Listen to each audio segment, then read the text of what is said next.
A couple of weeks ago during the February 2023 Nintendo Direct, Nintendo Shadow dropped two new collections of games into Nintendo Switch Online, Game Boy and Game Boy Advance, with Game Boy coming to the basic subscription and Game Boy Advance joining N64 in the expansion pack. I've done a couple videos now on the N64 offerings of Nintendo Switch Online, and I've really enjoyed playing through these older games, whether it be for the first time or for the 10th time. In this video, I want to jump into the Game Boy offerings and talk about the quality of the games available. A Game Boy Advance video will come in the future, so I'm just going to focus on the 9 games in the original Game Boy and Game Boy Color app for now. A couple of general notes before I get into the game's specific thoughts. The NSO Game Boy emulator does keep things like slowdown intact when you would expect to experience them on the original hardware, which I personally could have done without, but I guess it made the games feel a bit more genuine. One cool thing though is all the games have the ability to switch between the classic muddy green look, black and white, and then a Game Boy Color filter. There are also some artificial scan line filters and the ability to make the game on an even smaller screen if that's something you want to do. Now I chose to spend a vast majority of my time playing these games, and by extension, the footage captured for this video, in the Game Boy Color filter with no scan lines because that's what I thought looked best to me personally. With all these games, I'll be trying to review them from the lens of how much fun I had playing them today and if their design and mechanics hold up. This is not a video about whether or not I think NSO is better than Virtual Console or if the price is justified for these games. There are plenty of conversations about that on the internet. I just want to talk about the games themselves. Alright, now let's jump into our first game.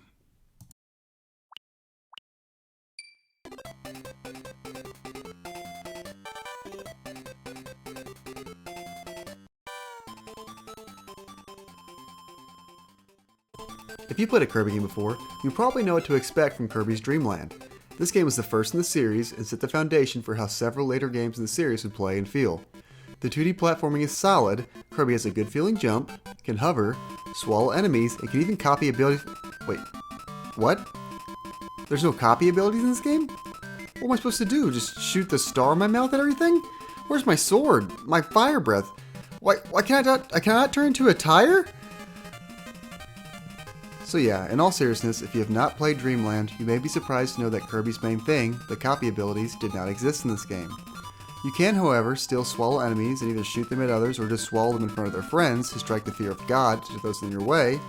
But, the game's still fun. Everything else still holds up, but I cannot pretend like the game wouldn't be at least a little bit better with the inclusion of copy abilities. The game is also surprisingly short. I'm not exaggerating when I say this, but I turned the game on and had the credits rolling 25 minutes later. There are only 5 levels, each ending with a boss, and then you're done. You save the day. Good job. But if you want a reason to play through again with a little bit more challenge, you do unlock Extra Mode at the end of the credits. I say unlock, but I'm pretty sure the little hint cheat code thing could just be input before ever playing the game if you just want to start on a higher difficulty. But it's nothing super special though. Same levels, just more scary enemies throughout, and the bosses have some new attacks. That all being said, I do think Kirby's Dream Land falls into the why not play it category. It's pretty simple and very short. At the very least, it can be a fun little history experience seeing the humble beginnings of one of Nintendo's biggest mascots, and the first game of one of the industry's most well-known developers, Masahiro Sakurai, who designed Kirby and directed this game when he was literally like 19 years old. So yeah, if there's one thing you take from this video, just know it's that you'll never be as cool, talented, or successful as Sakurai, and neither will I. What matters is that you try your best. Just know that Sakurai's best is just a little bit better, and that's okay.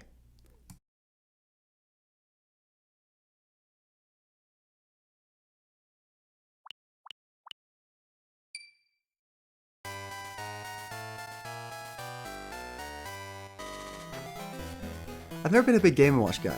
It was a little before my time, and the first time I heard Game & Watch out loud was in Super Smash Bros. Melee. I have since played some older Game & Watch games, but they've always been a little bit too simple for my taste and don't grab me, or really have the same effects I'm sure they had on people 40 years ago. That being said, Game & Watch Gallery 3 does a great job of both showing respect to the history of the handheld games and also adds a smoother, better looking coat of paint on these classic games. My enjoyment with this game greatly exceeded my expectations. You start with 5 games that you can play the modern or classic versions of. Modern being the new coat of paint added for this Game Boy collection. These games all look great, with unique sprites for many recognizable Nintendo characters. In most cases, I preferred these modern versions of the games both in presentation and overall mechanics and fluidity of the controls. The classics were nice to have as an option and were a good reference to see what games used to look like. The gallery gives a fun look at several pages of different Game & Watch games and how they looked and played. There's also a music theater and even fun little secrets warp pipe giving some real-world lore. All these things are unlocked by collecting stars from setting high scores in the games. Getting more stars also unlocks 5 more games, but these unlocks do not offer modern versions. Somewhat disappointingly, the game you unlock for rolling credits, yes, there are credits in this game and it's not super easy to read them, was my least favorite game in the collection, Donkey Kong 2. Not a fan. Overall, it's a bit tedious to unlock all the games because getting 4 or 5 stars in a game not only takes a good amount of skill, but also so much patience and focus. Sometimes getting these scores need to go over 1,000, which can take about 10 minutes, which might not sound like a lot, but can get very tiresome. I thought it'd be fun to quickly rank the games from least favorite to favorite in this section, so here we go. Donkey Kong 2. It's a little sad since this is the game you unlock for the reward for rolling credits, but I really did not have much fun with this one. Lion. Kinda boring, not much to look at. Spitball Sparky. Very tedious and hard to control. Judge. Just hitting a button if your number is higher. Flagman. Simon Says, kinda fun but nothing crazy. Notice these bottom 5 are all the ones that you unlock that lack modern versions. Greenhouse. You get to be Yoshi and shoot watermelon seeds at Shy Guys. Need I elaborate? Turtle Bridge. Toad jumps on birds only to fall to what must be a very dangerous distance if he fails. Donkey Kong Jr. Really pretty game and nice to see this little weirdo. Donkey Kong Jr. over Diddy Kong any day. Mario Bros. Apparently Mario and Luigi work with Wario in some weird factory that Bowser hangs out at. Egg. Egg was a damn blast, and I was entering a zen state on this game when things got fast. Genuinely, really liked this one. So yeah, the 5 modern games were all pretty enjoyable and available from the start. They can provide a nice distraction if you need to burn some time sometime.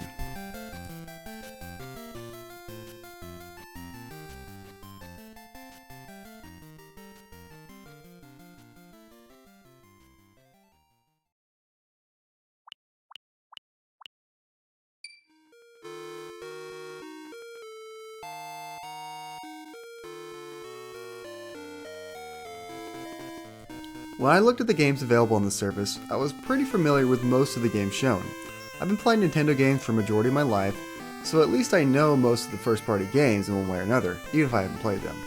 That makes it that much better when I'm introduced to a game that I've never heard of before, like Gargoyle's Quest from Capcom.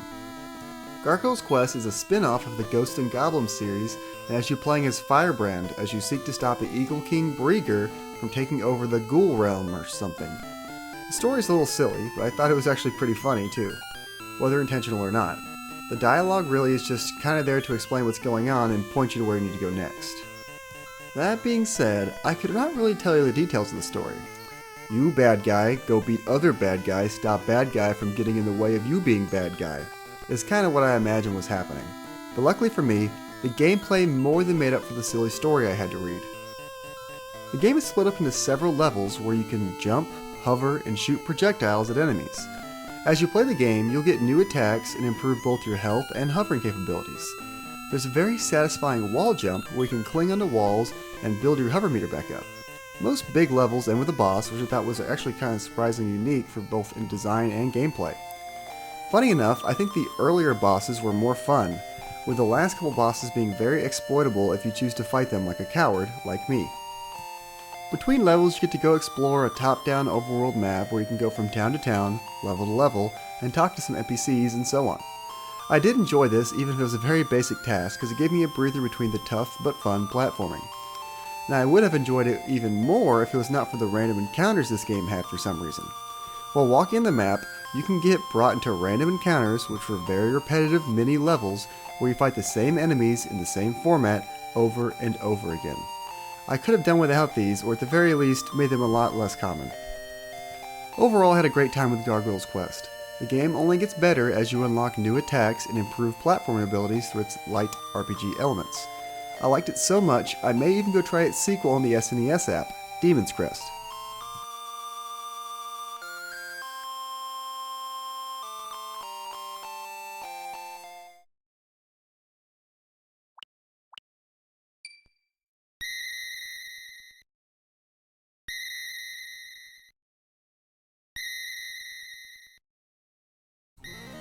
Now I'm going to be upfront with this one so as to not get anyone's hopes up, but I am not a big fan of Metroid 2. I played it a couple years back on the 3DS Virtual Console while I was getting ready for Metroid Dread. I finished both Metroid 2 and its remake, Samus Returns, and I really was not looking forward to replaying this game on this service, so I really didn't. I played for maybe 45 minutes to an hour just to get footage. So why do I not like Metroid 2? As impressive as this game is for being on the Game Boy, I just find this game to be very tedious. The main goal of the game is to hunt down the 40 Metroids that are spread out across the map. These Metroids come in a variety of difficulties, from rather unintimidating to incredibly powerful energy tank drainers in the late game. Hunting down these things is pretty fun at first, and they're pretty easy to kill and you can find them pretty quickly. When it gets tedious is when you start to get lost and turned around on Metroid 2's map, which primarily takes place in caves and corridors that all look very similar. I found myself going down paths I've already cleared out fairly often, ending in a dead end. Sometimes these paths are even nearly identical to others you might have already been down, so it gets confusing and hard to tell if you're on a new route or not. This is my biggest gripe with Metroid 2. While I do enjoy exploration of these games, the lack of an in-game map here made me feel more lost than like I was exploring, and there's a fine line here in my opinion. Honestly, if you're going to play this one, I recommend using a guide or map online to help. Like any other Metroid game, it's very satisfying upgrading Samus with new abilities, energy tanks, and filling up with a silly amount of missiles. There are some very fun later game abilities in this game, I will admit that might be worth sticking around the game to get to experience, but that can be a big ask. I will say, there are a few very early game abilities, like Ice Beam and the Spider Ball, that can hold you over for a bit and let you get to some funny places. So overall, can I recommend Metroid 2? Hard to say. I would play the remake, Samus Returns, on the 3DS 99 times out of 100. So if you have access to that, give it a go. That game's a good time. But if you don't have access to that game and you just want to see where the story goes and see the events that lead into Super Metroid or just like Metroidvanias in general, I would say try this one out, but maybe use an online guide when you get stuck. Using modern day tools to help improve your enjoyment, I think you can have a fun time. There should have been a map anyhow, in my opinion, and there's zero shame on using those save states once you get to the endgame Metroids. Those things are ferocious. And shameless plug, while you're here, if you're interested on my thoughts on some better Metroid games, I have reviews of Zero Mission, Fusion, and Dread on the channel as well.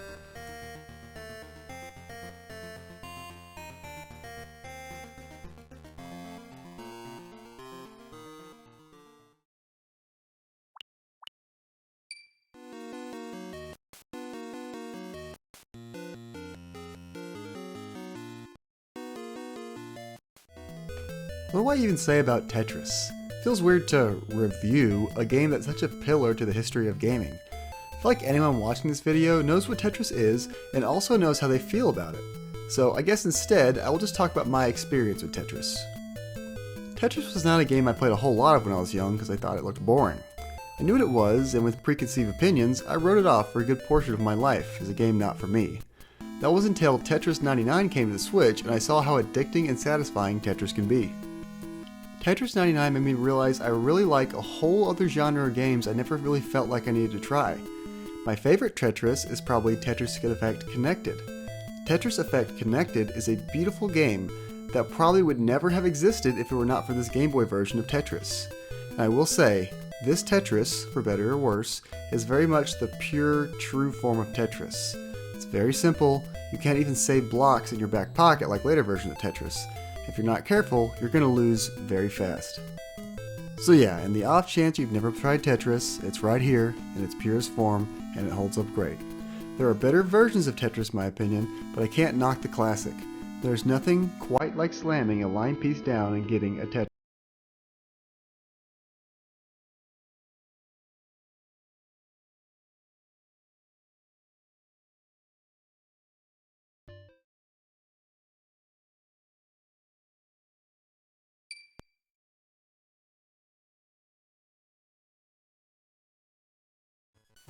I'm a boring guy. My favorite ice cream is vanilla, pepperoni pizza is the best pizza I can get, I love chocolate chip cookies more than anything, and I pick Mario in Mario Kart. But you know what? That's okay, because Mario is my boy. I can't think of a traditional Mario platformer that I have not enjoyed. One of my favorites is Wario Land 2, 6 golden coins. Now, is it weird that Nintendo included Mario Land 2 in the starting list instead of Mario Land 1? I mean, sorta, but I'm glad they did. Mario Land 2 is not only the superior Game Boy Mario, but also one of my favorite 2D Marios period, right up there with World and Mario 3. Now, the gameplay is nothing special, you know what to expect. You get mushrooms to make you big and strong, you have a fire flower that works like you would think, and there's an ability that lets you kinda sorta fly. What makes this game so special to me is the creativity of the levels. You aren't in a regular old Mushroom Kingdom. You're inside a whale, inside a giant toy Mario, you're the size of an ant, you're in space. The variety of ideas here is wonderful, and it makes me wish modern 2D Mario games would branch out a bit and get weird. I would love a remake of this game on the Switch. Day one buy for me. But luckily, this game does not need a remake. It still holds up very well. And some of the more frustrating things, like losing most of your progress on a game over if you manage to do that, can be remedied with a simple save state as Mr. Nintendo himself intended. This game is not super long, and most levels are not overly difficult, but there is some added challenge at each level trying to get to the top exit for the chance to play an extra minigame for lives or items. This game also introduces Wario as a main antagonist, which is neat. Apparently, he was well received enough to get his own game as a sequel to this game. Mario Land 3, Wario Land, is the follow-up to this game, which then goes into Wario Land 2, so is that Mario Land 4? The world may never know. You should play this game. It's a lot of fun and brimming with cool ideas that need to be explored for future Mario games. There's even a unique boss for each world, even though many of them are pretty simple. And it has what is maybe my favorite 2D Mario level ever. Total classic, I'll play this game forever.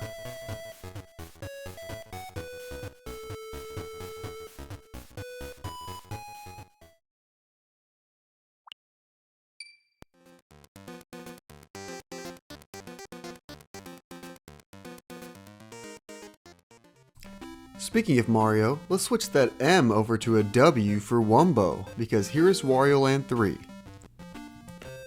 This is a weird one for me. By all accounts, I should really like this game. It looks great, I think Wario's a great character, and it's a platformer, but for some reason, I could just not get this game to click with me. Wario Land 3 is basically a puzzle platformer where you go around trying to find several different treasures in each level. The levels are not linear, and they're accessed from a world map where you can pick and choose what level you want to go to next, and you can revisit levels as you please. You get new abilities, which can allow you to go back to different levels and do different things, kind of like a Metroidvania. Getting new treasures can unlock new levels, so on and so forth. This all sounds great, but I just found it a little frustrating. Wario interacts with the world in a variety of ways. Oftentimes, being hit by enemies is the solution to your problem, because Wario cannot be killed in this game. So when he's hit, he just changes depending on what he was hit by, like being lit on fire or turned into a zombie. I think this is where I have a hard time changing my old habits. When I run through these levels, I try to avoid the enemies, but sometimes, like this city level here, I was actually supposed to get hit by the zombie so I could change into the zombie in the right place, because for some reason, zombies can fall through the floor, like shown here. Other similar puzzles can be frustrating to get hit at the wrong time or wrong place. Instead of just taking damage and being done with it, I need to bounce as a spring for 20 seconds. This is a game I'm going to need to come back to, because I think I would probably like it more if I could just learn how to think like the game a little bit better. I played Wario Land 1, which is more of a traditional get to the end of the level kind of game, so I think maybe I was expecting that from this game as well. But I am glad this game exists, and I'm glad it's a little bit more unique. I feel like I know that I am the problem with this one. I'm going to need to come back to it later and see if it sticks.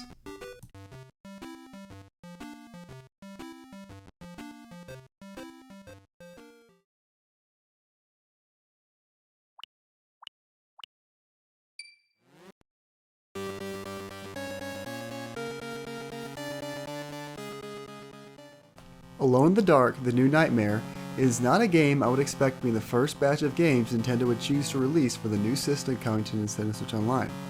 All other games were Nintendo games, other than Gargoyle's Quest, which is at least Capcom, a company Nintendo regularly partners with. Alone in the Dark is a survival horror game developed by Darkworks, ported by Pocket Studios, and published by Infogrames Entertainment, which I think is Atari? And I'm not sure who they even got on the phone with to get this one. Is Atari still around? This game actually has you wandering Shadow Island as Edward Carnby looking for your old college buddy who got murdered. Walk around the island and then the mansion and so on is actually technically pretty impressive for a Game Boy Color game. It doesn't look pretty per se, but the fact that there's a character moving in kinda halfway 3D is pretty neat. I mean, this game was also on the Dreamcast and the PlayStation. I'm surprised even the scaled down version exists at all. You walk around looking for clues and items, such as keys, to progress further on your journey. And sometimes you're interrupted by this funny screen where you sense something's off and state that you better be ready for anything.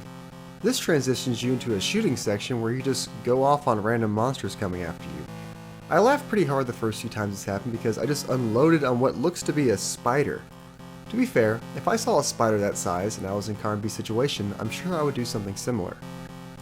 While the game is pretty neat and impressive for the console, I can't say I was having a whole lot of fun with it. I liked the shooting sections, but majority of the game was just spent with me wandering around the same rooms over and over. I see this version of the game as more of a novelty rather than something I could recommend as a fun game. At the very least, I think it provides some interesting variety to the service and shows the range of games that could come to the service in the future.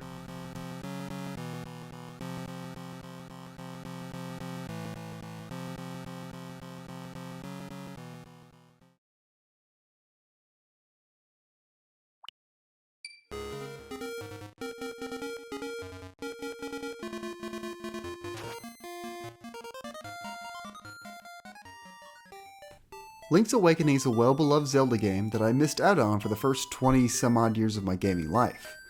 Instead, the Zelda game I had as a kid on my Game Boy Color was Oracle of Ages. I loved this game and I played it several times in my life, finally actually finishing it for the first time when I was a teenager. In 2019, however, I was able to play through Link's Awakening Remake, which is basically a tile-for-tile copy of the Game Boy original. Now, full disclosure, I did not play through the entirety of Link's Awakening Game Boy on NSO this go-round, but I have played through the remake several times, and I'm very familiar with the gameplay from my time with Oracle of Ages and Seasons, and have even watched friend of the show Bird Dog Gaming stream this game like a champ.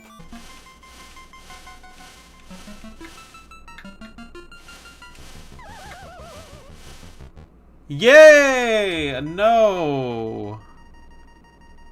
Dadgummit, I got really excited.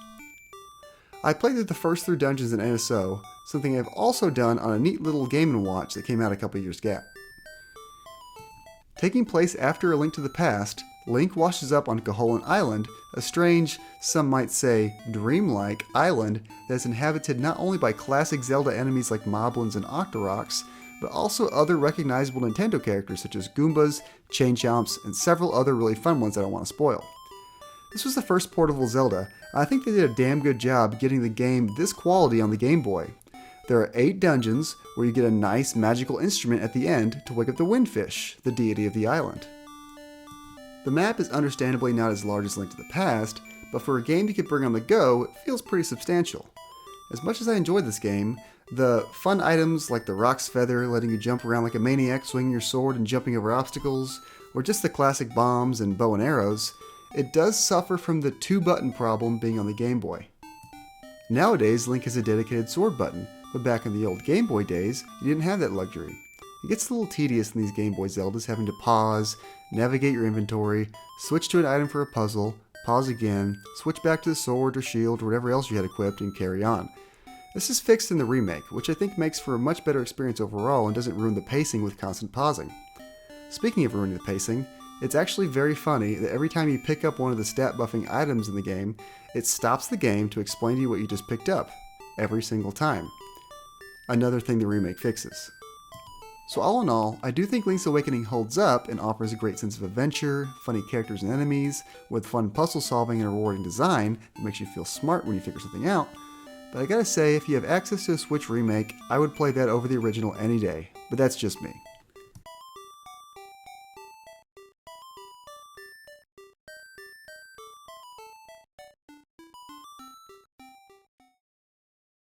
So all in all, I enjoyed most of the offerings on the Game Boy app for Nintendo Switch Online. As expected, with some games older than I am, some ideas or mechanics don't hold up as well as the others nowadays. That being said, it is still a Game Boy, so it was very impressive to see the creative and fun ideas developers packed into hardware back in the day. The way limits were worked around and pushed to create games that can still offer fun moments and ideas is impressive and shows that the foundation of any good game is creativity and fun gameplay. I'm excited for what's to come, whether that be the Oracle Zelda games or, who knows, maybe the Pokemon games show up down the line. I can't see the Game Boy app without Pokemon, so I will keep my fingers crossed. Thanks for watching.